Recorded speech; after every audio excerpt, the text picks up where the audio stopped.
Bendito sea el Señor. Vamos a hablar un poquito ahora sobre lo que fue la reforma, cómo nacimos nosotros ya como cristianos evangélicos. Sabemos, ¿verdad?, que en cuanto a la fe venimos de la fe de los apóstoles. Son las 126, ¿verdad? 156. Ok. Entonces vámonos rapidito porque tenemos poco entonces. Vamos a comenzar a estudiar por el siglo XIV. En el siglo XIV fue un siglo muy importante para el cristianismo. ¿Por qué razón? En el siglo XIV surgen varios movimientos importantes y algunos hermanos, ¿verdad?, tienen mi libro Evangélico de los Apóstoles hasta la Reforma, y es exactamente el que voy a usar para ir rápido. Aquí lo tengo en mi teléfono, vamos a usarlo, ¿verdad? Y ahí ustedes, los que lo tienen, pues el pastor creo que lo tiene, ¿verdad? Ya después el pastor entonces le profundiza aquí. Vámonos rápido. En 1370 surge en Holanda lo que se llamó el movimiento de la devoción moderna, iniciada por Geert Groote. Este es un movimiento que, escuchen esto, era católico porque él nunca abandonó la Iglesia Católica, pero comenzó a protestar en contra de todas y cada una de las doctrinas católicas.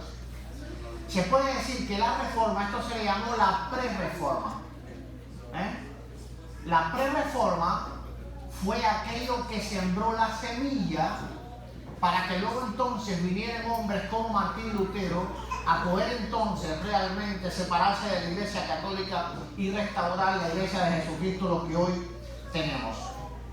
Ahora, hubo un hombre muy importante en esta época, en este siglo, llamado John o Juan Wycliffe. ¿Cuántos han escuchado de él? Bueno, este hermano, él era inglés, es decir, era del Reino Unido, de lo que hoy es el Reino Unido. Se le llamó el alba de la Reforma. Él nació en Yorkshire, es decir, Inglaterra, alrededor del 1325. ¿Qué fue lo que hizo John Wycliffe? Bueno, él hizo dos cosas. Primeramente, él era un gran catedrático. Un gran profesor de teología. Y él realizó un avance importante y fue traducir la escritura al lenguaje inglés. La escritura estaba prohibido traducirse a lenguajes vernáculos.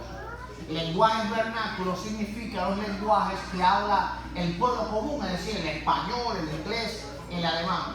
La Biblia tan solo estaba en latín. ¿Para qué estaba en latín? Para que solamente el clero lo pudiera leer. Porque el latín ya era una lengua en desuso. Entonces nadie sabía latín, solamente el clero de la Iglesia Católica. ¿Cómo las personas iban a saber realmente lo que decía la Biblia? Pues era imposible. Entonces cada mensaje que daba la Iglesia Católica era creído por el pueblo como palabra de Dios. John Wycliffe, como era alguien que era un teólogo, era alguien estudiado, se da cuenta de que todo lo que está predicando el catolicismo es falso, de manera especial en aquella época, ¿verdad?, donde pues vendían el cielo por dinero, literalmente. La Iglesia Católica decía que cuando las monedas hacían cling en lo que era la cajita de las ofrendas, porque una caja grande que ellos tenían, cuando lanzaban las monedas, que en el tiempo eran todo monedas, no eran billetes de papel, y cuando caía que hacía cling, en ese momento salía un alma del purgatorio. Literal. Eso es lo que ellos enseñaban. Entonces John Wycliffe, siendo un gran teólogo, se da cuenta de todas estas mentiras. ¿Y qué es lo que hace? Traduce la Biblia al inglés.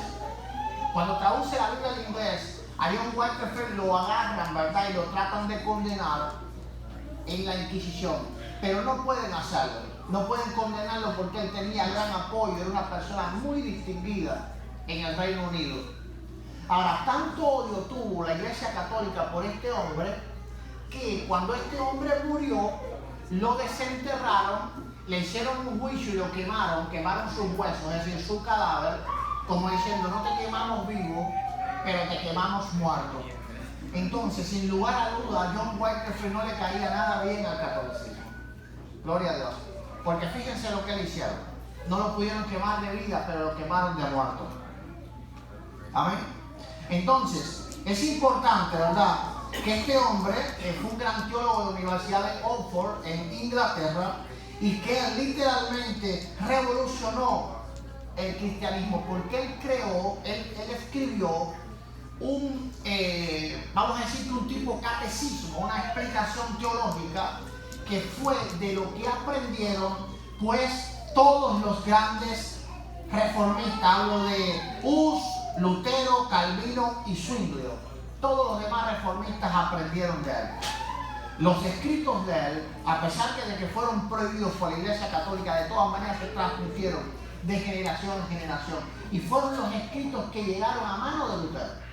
Si ustedes quieren saber por qué Lutero se dio cuenta de la mentira católica, por qué Juan Hus se dio cuenta de la mentira católica, fue a través de los escritos de aquel hombre. Aquel hombre comenzó a realizar un tomo, es decir, diferentes tomos teológicos explicando todas y cada una de las doctrinas bíblicas y cómo la Iglesia Católica le había mentido al pueblo. Entonces, por eso se llama el alba de la Reforma. Bendito sea el Señor. Vamos al siglo XV. Vamos al siglo XV. Y al siglo XV un hombre llamado Juan Hus, ¿verdad?, fue el gran reformista del siglo XV.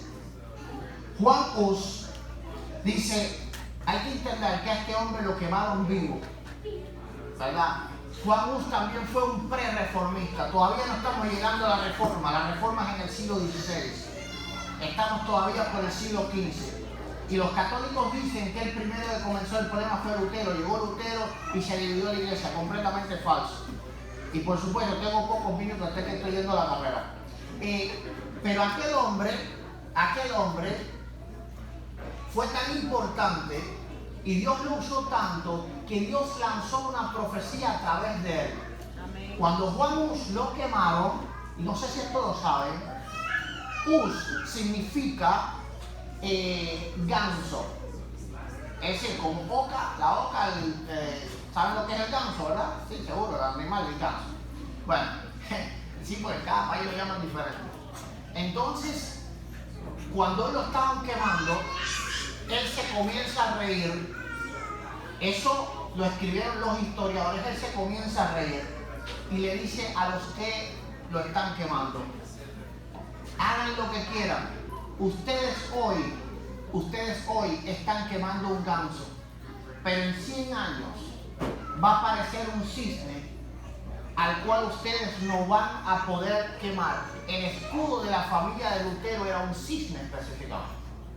Y Lutero aparece 100 años después de que Hus muere. Así que aquel hombre en la hoguera, cuando le están quemando, lanza esa profecía se cumple perfectamente. A los 100 años Dios levanta a Lutero. A Lutero lo tratan de quemar, pero no lo pueden quemar. Y cuando estudias, ¿verdad?, y ves cuál era el escudo de la familia de Lutero, era específicamente un cisne. Saben, ¿verdad?, que en aquel tiempo cada familia tenía un escudo que lo representaba. Entonces, esto lo podemos tener nosotros como un gran héroe de la fe. Fue un hombre que predicó incansablemente. Bendito sea el Señor. Vamos al siglo XVI. Vamos al siglo XVI. Y llega la Reforma, ¿verdad? Martín nació cerca de Eisenach, en Alemania, en 1483. De padres humildes, su padre quería que él fuera abogado, pero Lutero quería servir a Dios. Entró en el monasterio agustino de Erfurt el 17 de junio del 1505. Bendito sea el Señor. Vamos, les voy a leer rápido algo.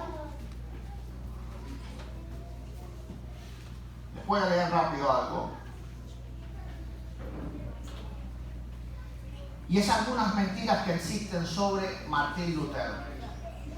Porque la Iglesia Católica ha regalado muchas mentiras sobre él. que Lutero se suicidó, que Lutero se confesó antes de morir, es decir, se arrepintió de la reforma, que Lutero se fue de la Iglesia Católica porque quería casarse. Y eso es completamente falso. Aquí estoy descargando mi otro libro, pero rápido se los voy comentando. Primeramente, la mentira de que Lutero se va de la Iglesia Católica por quererse casar con aquella monja con cual él se casó después es completamente falsa. Lutero pasó 20 años siendo célibe. Es decir, él se casa exactamente a los 20 años que él comienza su celibato. Así que si Lutero no quería su celibato, tuvo 20 años, ¿verdad?, para arrepentirse y no lo hizo de ninguna forma. Vamos a ver un momentico.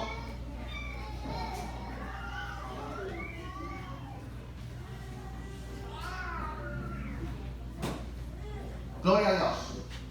Otra gran mentira que dicen de Lutero es que Lutero se confesó antes de morir. Lutero era una persona muy importante y existen numerosos testimonios, el médico de él, todos los que estaban allí. Lutero murió rodeado de un montón de gentes. Las últimas palabras que él dijo fueron las mismas de Jesucristo: Padre, en tus manos encomiendo mi espíritu. Inclusive un criado, antes de morir, porque él muere de un ataque cardíaco, bendito sea el Señor, y aquí por ende motivo no se me abre el libro, él muere de un ataque cardíaco.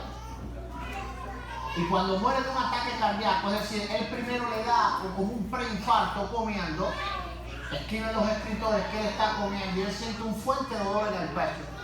Y dice: quiero subir, quiero acostarme a dormir. Luego entonces llegan los médicos, ¿verdad?, y se dan cuenta que él está grave de muerte.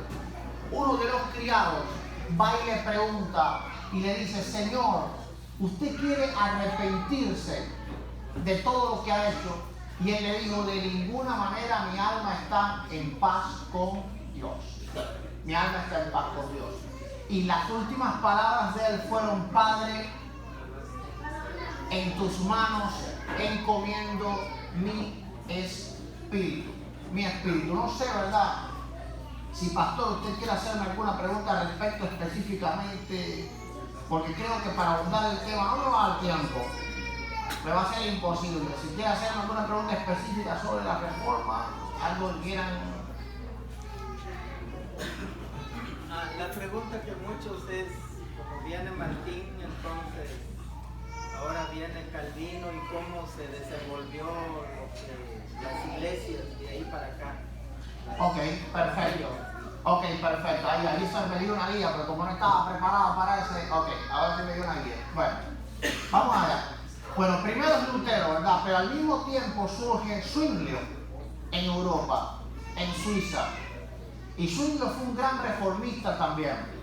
Pero Zwinglio lo matan, es decir, hay una guerra entre católicos y protestantes, y a Zwinglio lo matan. Muerto él, aparece Calvino. Calvino es su gran sucesor. A entender de muchos, es uno de los más grandes teólogos que han existido dentro del cristianismo.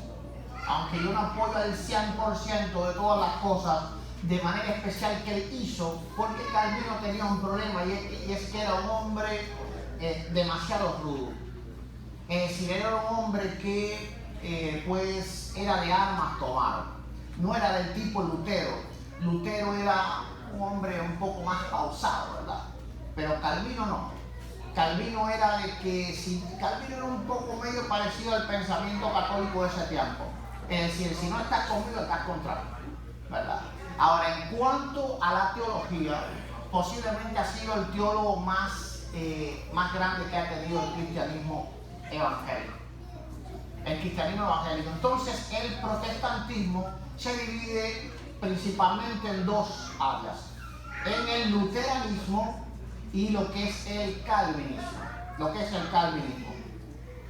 También, ¿verdad? Luego surge entonces el anglicanismo en Inglaterra, Pero es importante entender que el anglicanismo no lo podemos ver como protestantismo. El anglicanismo es un catolicismo. Lo que pasó allí no fue una reforma, fue simplemente un problema político del rey Enrique con el Papa. El rey Enrique se quería volver a casar, el Papa no lo dejaba y simplemente él dijo, bueno, entonces ahora yo soy el Papa de los cristianos en Inglaterra. Inclusive el rey Enrique y los anglicanos al principio fueron literalmente perseguidores de inclusive calvinistas y también anabaptistas. Entonces no podemos ver el anglicanismo como parte de la reforma al principio. Luego entonces los anglicanos se suman a la reforma de manera especial a Calvino. Es decir, adoptan, ¿verdad?, mucho de la teología de Calvino, pero al principio no. Las reformas realmente fueron dos hombres, fueron Lutero y fue Zwingli. A Zwingli lo sucede Calvino y Calvino le da orden teológico a las cosas. Calvino es un hombre que comienza a estudiar, ¿verdad?, todos los grandes teólogos del cristianismo y él basa su teología específicamente en los estudios de San Agustín. Es decir, el hombre principal en la vida de Calvino, vamos a decir que su teólogo de cabecera era San Agustín. San Agustín fue un hombre revolucionario en su época, en el siglo IV, porque él comenzó a estudiar lo que es la doctrina de la gracia. La doctrina de la gracia. Entonces Calvino se apoya mucho en la doctrina de la gracia. Calvino se apoya mucho, ¿verdad? Y por eso Calvino entonces, pues el calvinismo está basado en que, bueno, la salvación es eterna, porque como es por gracia, entonces de ninguna manera el cristiano tiene que hacer algo ni para obtenerla, ni para perseverar en ella. Todas las obras que nosotros hacemos para perseverar en la salvación, Calvino pensaba que esas obras estaban siendo hechas por Dios. La Escritura dice que Dios es el que pone tanto el querer como el hacer por su buena voluntad. Entonces él entendía que cuando la Biblia hablaba de que el cristiano debía de perseverar, realmente no era el cristiano el que perseveraba, sino realmente que el Espíritu de Dios hacía o ayudaba al cristiano para perseverar. Él le dio el entendimiento ese, que era el mismo entendimiento que tenía San Agustín de Hipona en el siglo IV. Un poquitico más adelante llegan dos hermanos, llega principalmente John Wesley. John Wesley es otro teólogo, también inglés, como Wycliffe, que entonces le da un cambio al cristianismo y surge lo que se llamó el movimiento metodista. ¿Por qué los tres movimientos son importantes? El cristianismo evangélico se divide en tres ramas principales, vamos a decir así. En la rama luterana, la rama calvinista y la rama metodista o wesleyana. El pentecostalismo es parte de la rama wesleyana. Es decir, sale a partir de los wesleyanos. La base doctrinal que tiene es la base de John Wesley. Bueno, vamos a ver cómo las tres ramas fueron importantes para lo que nosotros somos hoy en día. Lutero es el que alza la bandera de las 5 solas, es decir, sola fe, sola gracia, solo gloria a Dios, solo Cristo, sola fe y sola Escritura. Es decir, las 5 solas del cristianismo evangélico. Y es lo que nosotros nos sustentamos hoy en día en creer. Calvino fue un poco más profundo y ya entonces desmenuzó todo lo que eran esas 5 solas y las aplicó a la vida del cristiano, conforme a lo que él creía correcto, que todas las cosas es Dios el que las hace y nosotros no tenemos que hacer absolutamente nada. Luego entonces vino John Wesley y como que le pareció que el cristiano tenía que mostrar que él era salvo. Y John Wesley comienza a explicar, comienza a enseñar que no solo bastaba con que el cristiano dijera, sí, yo acepto al Señor Jesucristo, como muchas iglesias hoy practican, que si tú dices, yo acepto al Señor Jesucristo en mi corazón, sí lo acepto, entonces ya tú eres cristiano. John Wesley entendía que para que una persona sea cristiana tenía que dar frutos de su conversión. Entonces, Lutero nos separa del catolicismo. Calvino nos da lo que es la teología, es decir, abunda en el conocimiento. La gran parte del conocimiento del cristianismo evangélico proviene de Calvino, de Juan Calvino. Y John Wesley aporta a nuestras vidas lo que es el buscar a Dios. ¿Por qué las tres cosas eran importantes? Porque ninguna de las tres cosas se hacían en el catolicismo. Hay que comprender que los hombres en aquella época, gloria a Dios, como estoy en tiempo, me quedan unos minutos, los hombres en aquella época, todos eran católicos. Y el católico, primeramente, pues creía que él era salvo por las obras. Vino Lutero y le dijo que no, es por la fe. Ahora, el católico, ¿verdad? Es decir, Lutero un poco creía que era por la fe, pero también Lutero le daba asunto a las obras también. Hay que entender que Lutero era medio católico todavía, ¿verdad? Entonces llega Calvino, que es más radical, y dice, no. Aquí no hay nada de obras. Aquí Dios quien nos llama, quien nos elige, es Dios quien nos corrige, es Dios quien nos restaura y es Dios quien nos guía. Entonces Calvino le da un impulso radical a la reforma. Si la reforma hubiese quedado en Lutero, nosotros hubiésemos sido unos medios católicos, es decir, unos católicos reformados. Entonces la importancia de Calvino fue el radicalismo que él le dio a la fe cristiana. Ahora, John Wesley también nos aporta mucho y es el buscar a Dios.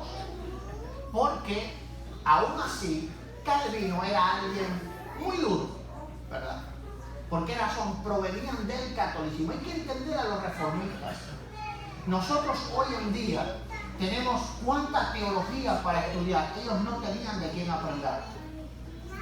Lutero no tenía de quién aprender. Lutero, con la ayuda de Dios, tuvo que ir descubriendo los errores del catolicismo.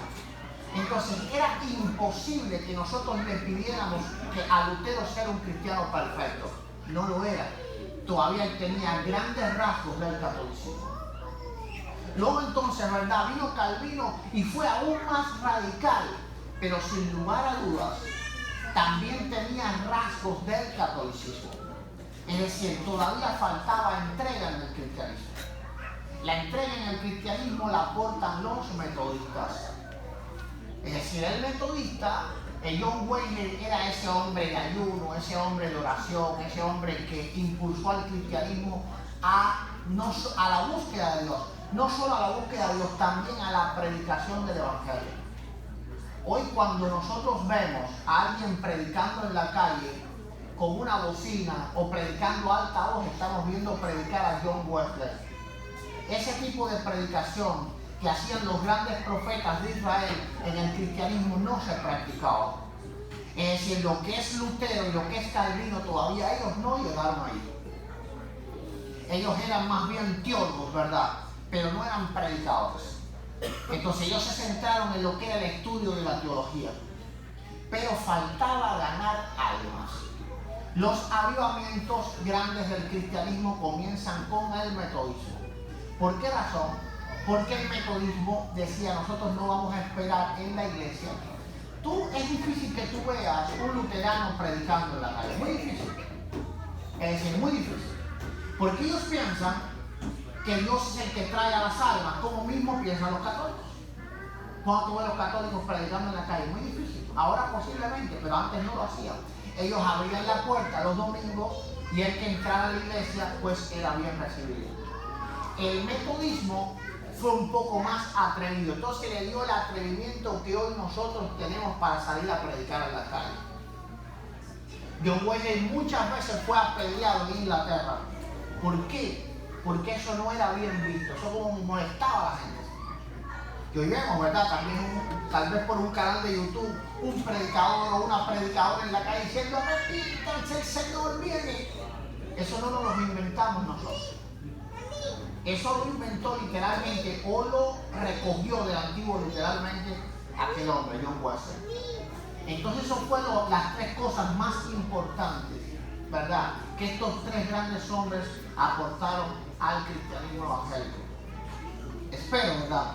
7:51 ya. Espero, gloria a Dios, que estos 3 días les hayan ayudado a ustedes primeramente a darle más valor a lo que han hecho todos los cristianos.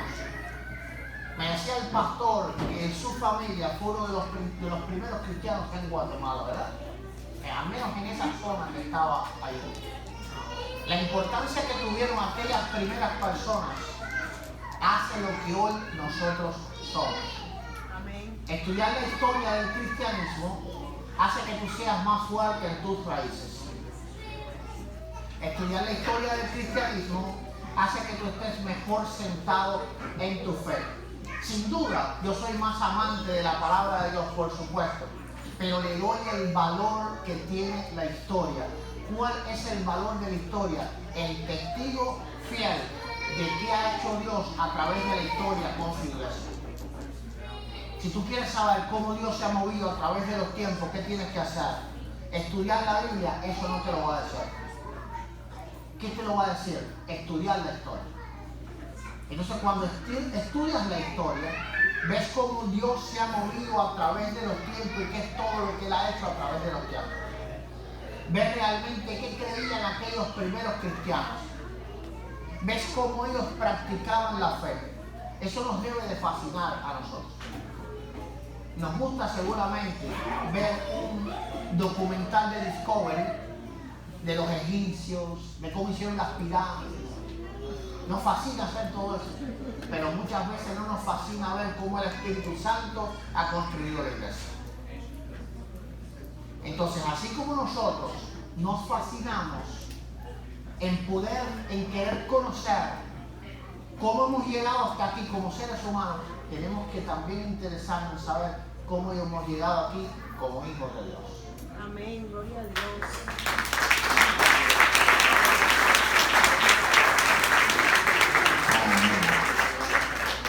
Dios bendiga, hermano, por las enseñanzas 3 que nos dejaron mareados, ¿verdad? Yo creo que para algunos fue mucha vitamina que no, ¿ya? Pero sí, hermanos, hemos aprendido bastante. ¿Alguna pregunta? Bueno, hermanos, vamos a hacer algo en esta ocasión, no es de todas las veces.